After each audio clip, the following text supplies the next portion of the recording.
Of the PBA para dito sa ating 2007-2008 Smart PBA Philippine Cup. Ang bakbakan itong Wellco Dragons and of course itong Pure Foods TJ Giants. Isang galing sa panalo, nakapag-umpisa na ng kanilang winning ways nga kung sakasakali masusundan at isang hindi pa tinatalo ng Pure Foods TJ Giants. Gaano sila kaastig sa larong ito, sa torneong ito. Nabanggit ko nga kanina, pre-season champions and the winning spirit. Gusto nilang pairalin pa. Of course, Coach Ryan Gregorio, ito, tontuwa siya rito at maganda itinatakbo ng kanilang kampanya in this conference. He's starting off with Chico Lanete. Alam na nga natin, wala si Roger Yap. Of course, merong one-game suspension. 20,000 peso fine. Madami-daming spirit sana yun. RD Larong, mag-uumpisa rin para sa Pure Foods TJ Giants. At larong maganda kaya, may papakita naman ito si RD Larong. Samantala, itong well-coach. Nakita natin kanina, Coach Leo Austria.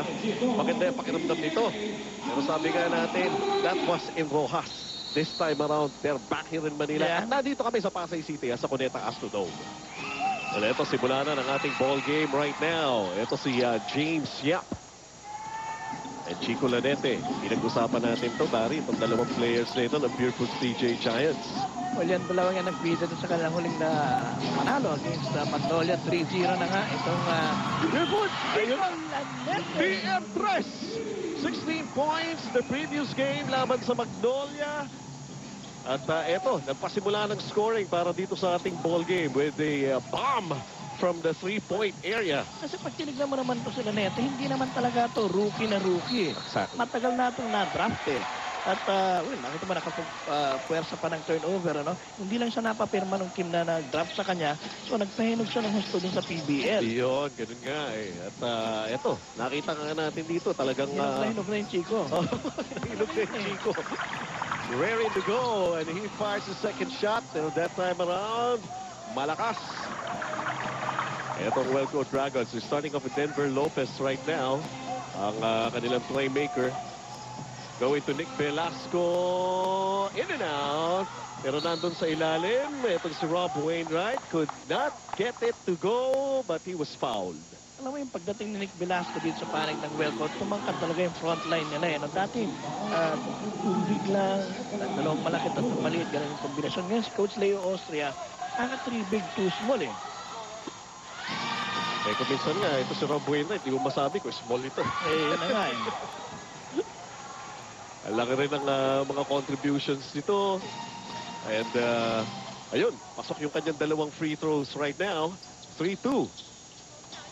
Well, let's see. It has been a tradition of Wellco, ano, dito sa kanilang mga nakaraang laro na talagang lumalamang. Sila kagad din nangunguna eh. Alam mo, pareho lang ito eh.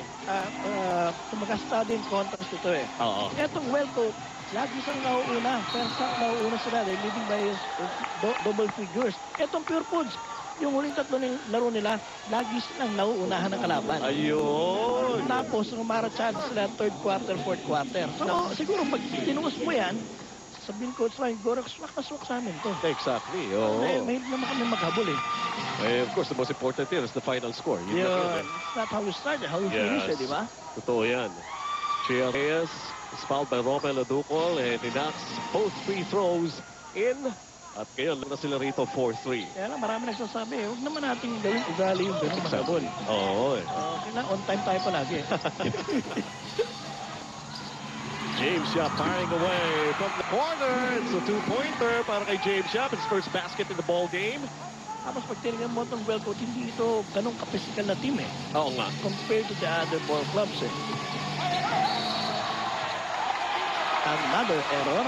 Si Nino Gelig. Nino Gelig. And breaking back possession para rito sa panig ng Pure Foods TJ Giants.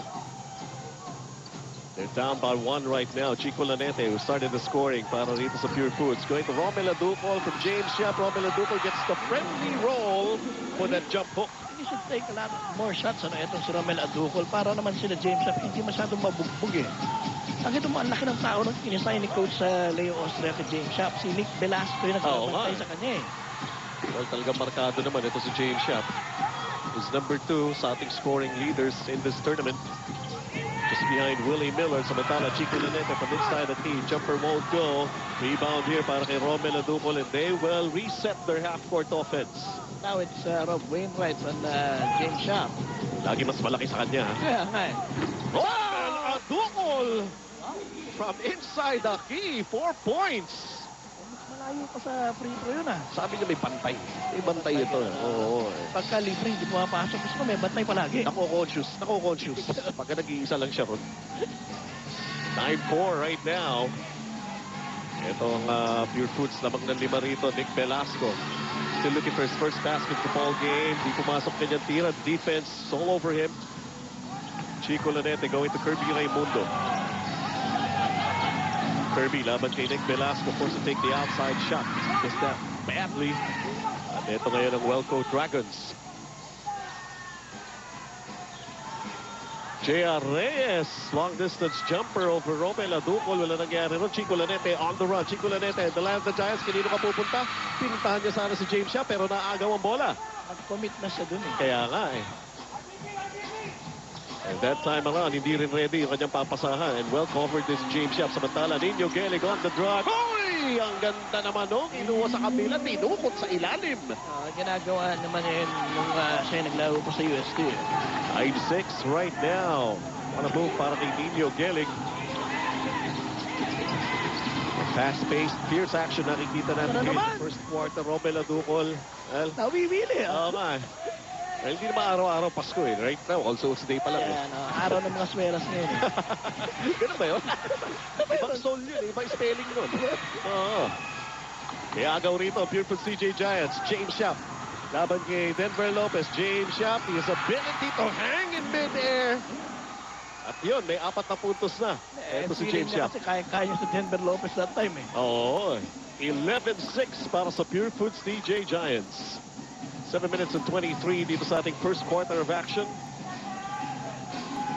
Alam natin, mas marami tayong mga ka-PBA na hanggang ngayon nariyan pa sa mga probinsya. Yun, Pero of course, napapanood nila ito. Ang ball game na ito. Ano tayo, long weekend. Oo, totoo yan. Very long.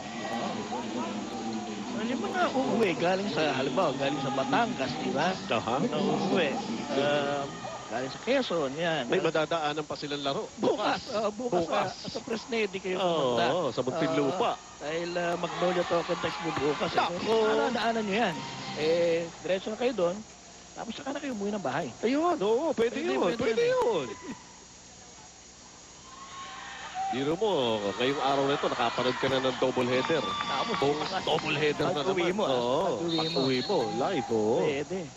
Kung sa linggo naman kayo uwi, diretso na kayo sa kaneta. Ayun. Di pa rin. Well, meron po tayong timeout. First, para dito sa ating ball game na ito with 7 minutes and 11 dito sa ating first quarter. Lamang ang Pure Foods, 11-8.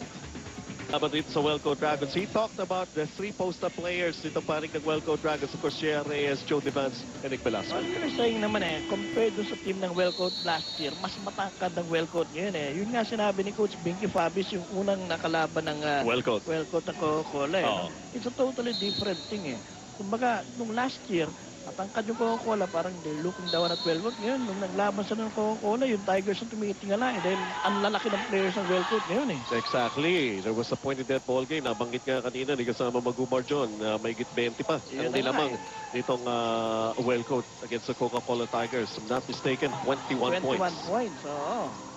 Libre. Si Kirby, Nahuli yung depensa pero hindi pumasok. And Denver Lopez brings it down leisurely. Going to their front court. They're down by 3 in this ball game. Pero nasa first quarter pa lamang tayo. Nick Velasco still has no points in this ball game. Inside Nick Velasco. And a turnover. si Gelig doon. Oo nga. Pero hindi naman niya kasalanan yon kasi itong si Nick Velasco in too deep, couldn't control the leather. Binili ko sa kanya yung bola In the meantime, may substitution. Pumasok na. Para rito sa panig ng Pure Foods CJ Giants, si Peter June Simon. Well, that 20% field goal shooting para sa Wellcoat, 50% naman para sa Pure Foods. Romel Adukol, very active sa opensa, 2 out of 4. Denver Lopez to Nick Velasco. Velasco. Wala Sayang. Oo.